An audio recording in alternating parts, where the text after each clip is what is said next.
Primal diets are for idiots. If you frequent Instagram or YouTube, you may have stumbled upon a shirtless dude screaming at a bag of Cheetos in your local grocery store. These people advocate for what I define as naturalism, which is the idea that what is natural is inherently good and what is industrial or artificial is bad. These people follow the same script every single time, buff rather than a lobster, and who advocates for eating a high-fat animal foods-based diet, sometimes with added vegetables or fruits. Most importantly, they preach against industrial foods and additives such as seed oils, sweeteners, or preservatives, often claiming a worldwide conspiracy from conglomerates such as Big Pharma or Big Broccoli. In this video series, I will tell you why these people and their advice are idiotic, and in fact, the reality shows quite the opposite. So grab a Diet Coke, put the video on full screen, and let's begin. Ultra-processed foods, or UPFs for short, are part of a food classification system known as NOVA, proposed by Dr. Carlos Monteiro under the premise that, and I quote, "the issue is not foods nor nutrients, so much as processing," end quote. It's about formulations from cheap industrial sources of energy and nutrients with the inclusion of additives employing a series of processes, hence the term ultra-processed.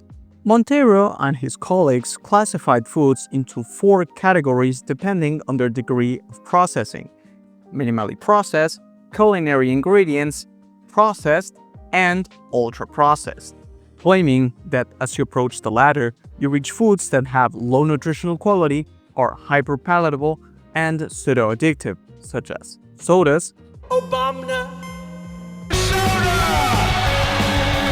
snacks, instant noodles, and chicken nuggets. I can't hit my protein. 52 bomber blood clot pussy wagon chicken nuggets. They also include food which have cosmetic additives such as food coloring or emulsifiers, foods that undergo chemical processes such as hydrogenation or hydrolysis, and those who undergo technical processes such as extrusion, molding, or frying, concluding that these types of foods should be avoided.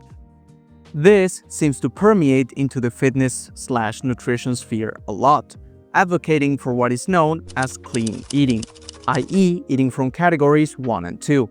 Even more so, the Brazilian nutritional guidelines from 2014 support this idea. But does it hold any validity?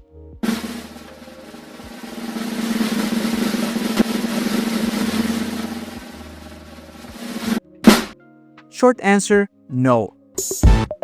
And here's why. First of all, in said Brazilian guidelines, which Monteiro worked on and in which he included his classification, we see a lot of contradictions.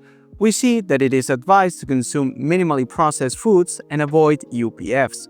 But if we look closer, he classifies flours, UHT milk, and coffee as minimally processed, while later defines canned foods and cheese as processed, and then defines flavored yogurts and dairy drinks as ultra-processed. In many ways, we are the most interesting and attractive type of man. Mysterious, intelligent, calcium-rich. Let's check the schematics for each, shall we? This is for flour, this is for UHT milk, and this is for coffee. All quote-unquote minimally processed foods, according to Mr. Brazil.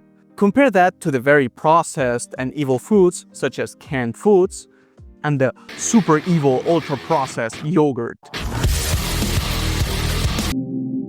I am not allowed within 500 feet of an elementary school. As you can see, there is no rhyme or reason for the categories based on level of processing, finding that minimally processed foods are just as processed as the rest. On top of that, we find that the definitions given are not clear and are different depending on the occasion, putting some emphasis on processes sometimes and other times more into the formulation and additives. Regarding the additives portion, under this logic, if I have a minimally processed bag of peanuts, I blend it and I add an emulsifier, I instantly have an ultra-processed food. And if I take that same bag of peanuts and I add salt, the same thing happens, since he classifies fatty and salty snacks as UPFs.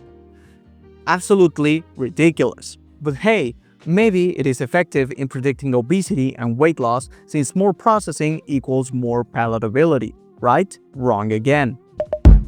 In this study, they analyzed the palatability among foods with different levels of processing, concluding the following. Taste-nutrient relationships are maintained across different degrees of food processing. Greater consumption of foods that have a high quote-unquote savory fatty taste was associated with increased energy intakes and overweight in the Asian population, which TLDRs to, it doesn't work, but high-fat foods are associated with high caloric intake and being fat. Same goes with nutrient density by this 2019 study, which found the following. Results support previous research demonstrating that virtually all packaged food is processed to some extent, and products are not simply healthy or unhealthy based solely on whether if they have been processed. For several food categories, products processed to greater extents had similar or healthier calorie and/or nutrient densities than products in lower processing classifications. And also, these findings demonstrate that calorie and nutrient-dense foods exist across different levels of processing, suggesting that food choices and dietary recommendations should be based primarily on energy or nutrient density rather than the processing classification. So in summary, it doesn't work. Again. As the final nail in the coffin, we see the study from 2023, which in their own words concluded, "We're convinced that the purported association between UPF, excess weight, obesity, and poor metabolic health needs to be more rigorously approached and investigated. Yet, all things considered, the overall biological plausibility of the NOPA system should be considered weak at best. For example, it is difficult to comprehend how consumption of UPF per se, irrespective of portion size and recognizing the wide spectrum in the nutritional composition of foods captured in the categorization, should be intrinsically less favorable in public health terms than uncontrolled intake of unprocessed or, in particularly, minimally at-home processed food." To conclude this part, the truth of the matter is that what really matters is the individual characteristics of the food you're eating, both industrial and quote-unquote natural. Your body doesn't distinguish between the fructose from an orange or from table sugar. What matters is the total caloric, macro, and micronutrient intakes, including fiber in there. This fear of industrialization and additives comes from ignorance, misinformation, and the refusal to do proper research. If you ever learn about industrial foods, you'll see that they are no more than giant automated kitchens. So what you get in a package, you could technically replicate it at home.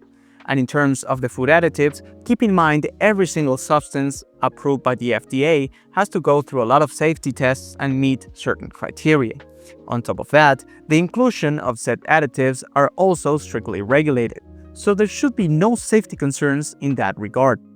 Hope you found this video helpful and entertaining, and see you around for part 2, in which we will tackle the oh so harmful seed oils. Stay tuned and thanks for watching. Protein, protein. Do you like protein? In the soy, in the meat. Everybody likes protein.